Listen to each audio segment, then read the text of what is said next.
Welcome to Word on Wearside with Adam Wood and Richard Bellis. We'll be bringing you the stories that matter to you every Friday for the next 4 weeks.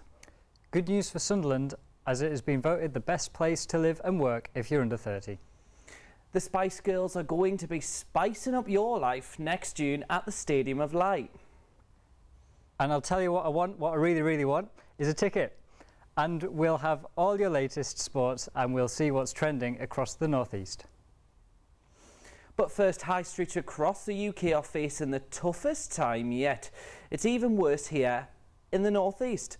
According to a new report out by the local data company, more than 4,000 shops, restaurants and pubs have shut their doors for the last time. The autumn budget did deliver some good news for our high street by promising £1.5 billion to keep business thriving. Plans include slashing business rates. Today's report puts even more pressure on the government to turn things around. Word on Wearside's Cameron Petrie is in Sunderland now, on one of those very high streets that's suffering the most. The UK high street is in serious crisis right now, with 4,400 shops closing in the first 6 months of this calendar year. Going to pubs, there's various reasons for pubs struggling right now. You have big supermarkets, people would rather go and get the drinks at a cheaper price and drink at home. People maybe not as social as they were, younger generations, and also with community-wise, you have people drinking at home, and also with drinking at home, not going to pubs because they can drink for cheaper.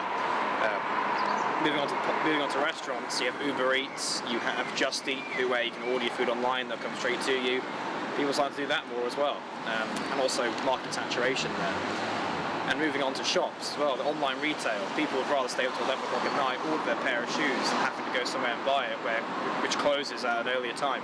So all these are various reasons. We've seen that with Maplin closing down, House of Fraser closing down, administration to be bought now by Mike Ashley, Newcastle owners, they bought them now.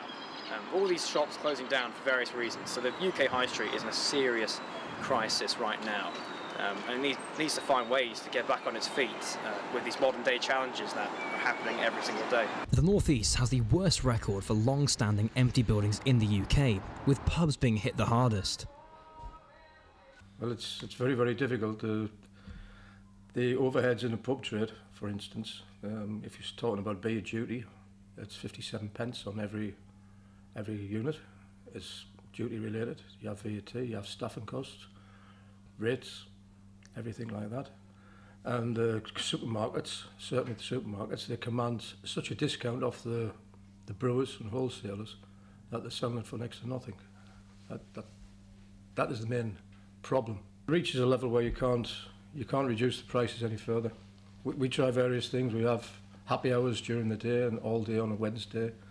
That brings a few more people in, but you're actually doing more work for less reward, if you like. Tough trade, but I think ultimately the government have to look at this because there is an anti-social factor as well. The pub, as I remember when I was a kid, used to be the centre of the community, together with the church. There's not many churches around here apart from St Bennett's up the road now.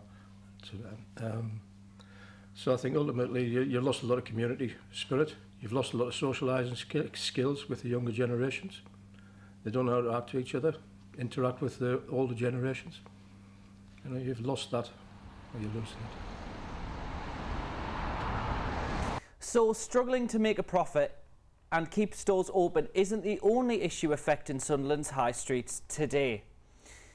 Here's a roundup of some of your top stories this afternoon, starting with plans to tackle shoplifting in the city centre in the run-up to Christmas.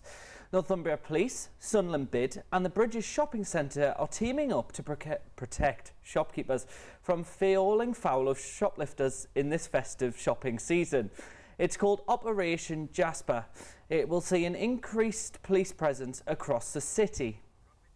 Operation Jasper is a partnership policing operation between Sunderland Bid, the Bridges and Northumbria Police, and its aim is on the run up to Christmas to make a safer city centre for all our visitors, our businesses and those who live in the city centre. It will see an additional police presence on the ground, tackling our regular criminals and preventing criminal behaviour, in addition to antisocial behaviour which are issues that are affecting all our businesses and visitors in the city centre. Shoplifting in Sunderland is no more so than any other city centre. We have a shop watch scheme who regularly monitors and catches the criminals who are committing shoplifting. It's no more so and it's no less. The problem we do have is that a lot of shoplifting goes unreported because businesses think that they're not. It's a low priority for the police. It's not. And the more we report it, the more resource we will get from Northumbria Police, hopefully, to tackle it.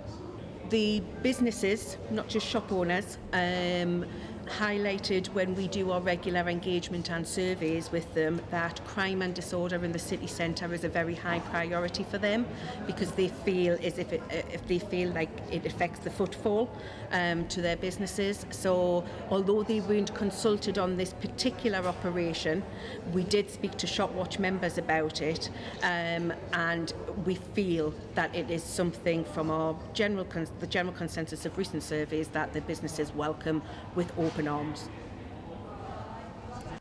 This will be followed by Operation Crackdown at the end of the month, an initiative launched last year which will also help tackle shoplifting and antisocial behaviour as we get closer to the festive season. This weekend marks the 100th anniversary of the First World War. Hundreds of serving members of the armed forces will join veterans at the city's War Memorial on Burden Road for the annual Remembrance Parade and service.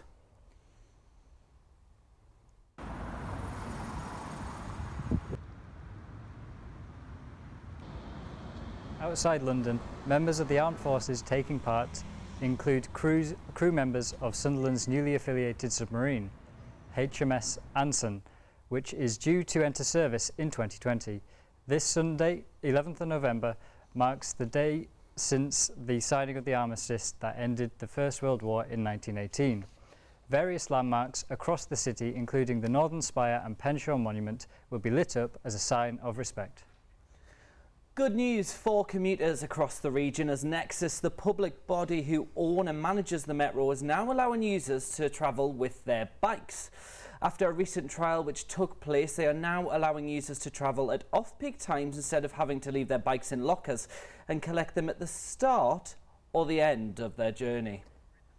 However, this only applies at set times to keep other users safe and reduce disruption. Nexus has said bikes aren't allowed to travel in tunnels under Newcastle and Gateshead. The good thing is you don't have to pay any extra. A Sunderland swimmer is inspiring women across the country to find their own way into fitness. Jill Dando stars in the new video for This Girl Can campaign, a new Sport for England project to promote sport among women. Don't bring around a cloud to rain on my parade. Don't tell me not to fly. I simply got to if someone takes. The 39-year-old features after she was coaxed into auditioning by a fellow swimmer when filmmakers visited a cafe on Marine Walk. Fausto Cafe also has a sports and social club which hosts a whole range of sports and learning classes. Both Sunderland's fostering and adoption team are celebrating after being rated good by the education watchdog. Together for Children, who provides children's services on behalf of the City Council, were inspected by Ofsted in September and received praise for the quality of work, and also rated the leadership in the adoption agency as outstanding. Now, some positive news for Sunderland. This is the best place to live and work in England for under 30s. A report by One Family ranked 35 towns and cities across the country. They've used a range of factors from living costs to crime rates. People in Sunderland are happy with almost all aspects of the city, according to the research. Responses were particularly positive regarding the cost of living and commuting. It's positive news that's been welcomed by many in the city.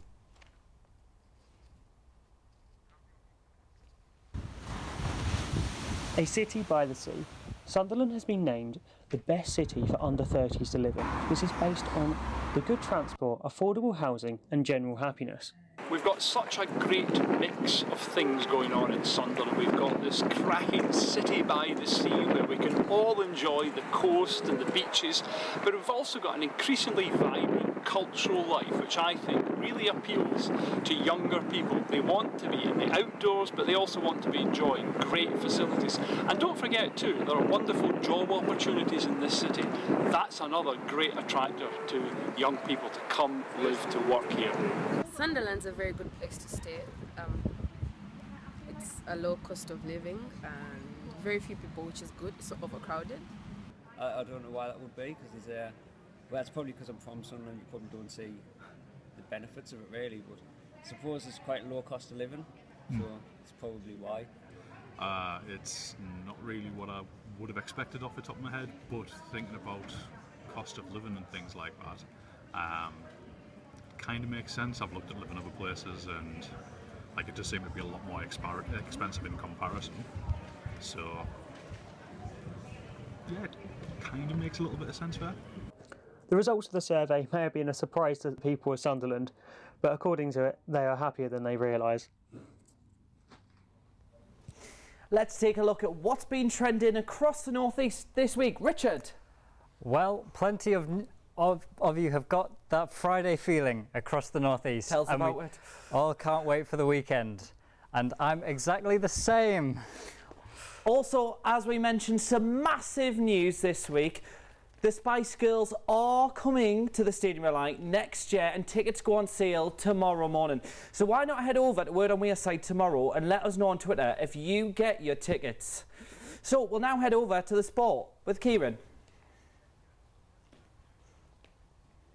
Yes, thank you, Adam. We're starting with Sunderland and they're playing the FA Cup this weekend in the first round on Sunday away to Port Vale. It's the first time since 1987 that the club has been in the first round of this competition. And Sunderland's league form has seen them win their last 5 games, keeping 4 clean sheets in the process. In other Sunderland news, former defender Papi Djilobodji, they've reached an agreement with him to cancel his contract after disputes.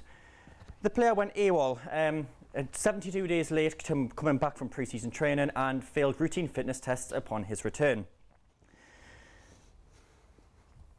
So this isn't the first situation like this, is it, from this season, Kieran? No, it isn't.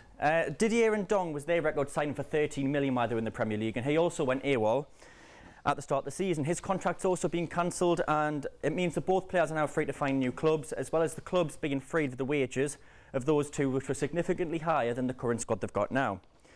And in more positive news for Sunderland as well, the seat change at the Stadium of Light is finished. No more pink seats, all red, and it should make the stadium look much better, especially on the television when you can see it more up front.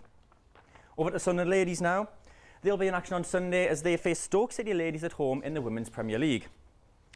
Over to Newcastle United, and they'll be facing Bournemouth at St James's Park this weekend. It provides a chance for Newcastle to make it 2 wins in a row following their first win of the season against Watford last week. Newcastle are likely to be without key players in the game, with Jamal Lascelles, John Joe Shelby and Yoshiri Muto all out of the game. Fabian Shaw, Ki Sung Young and last week's goalscorer Ayose Perez are expected to take their place. And Newcastle could move up to 1 place to 16th in the Premier League with 3 points. And over to boxing now, Sunderland-born boxer Josh Kelly will be in action this weekend on the undercard of the Usyk versus Bellew fight. He'll be fighting against Walter Fabian Castillo, and Kelly is unbeaten, having won all 7 of his pro fights so far, 5 of which have been by knockout. We're going on to rugby now, and the Newcastle Falcons will be in action tonight at Kingston Park against Bath. The game is in the Premiership Rugby Cup and kicks off at 7:45. Get yourself down there. Last but not least, we're moving on to basketball, and Newcastle Eagles are back in action this weekend against the Worcester Wolves at Sports Central. They'll be looking to recover from 2 consecutive defeats in the British Basketball League. Now, Richard, we're going back to weather. Is it going to be a dry or wet weekend this? Well, the northeast is bracing itself for heavy rain and possible thunder over the weekend. Wind will be a very strong 40 miles per hour and the temperature will be 11 degrees Celsius, but it'll feel more like 9 degrees. So it'll be a chilly weekend, fewer showers on Monday, so it'll be a wet weekend and brighten up when you go back to work. It looks like autumn is here to stay. That's it from Word on Wearside this week. We'll be back in 2 weeks because we're having a little bit of a break next week. So with a roundup of stories that matter to you from around the region. Don't forget, you can always get involved on Twitter. We are at Word on Wearside. And before we go, just want to say a massive happy birthday to Richard Bellis. Thank you for watching. Goodbye. Thanks.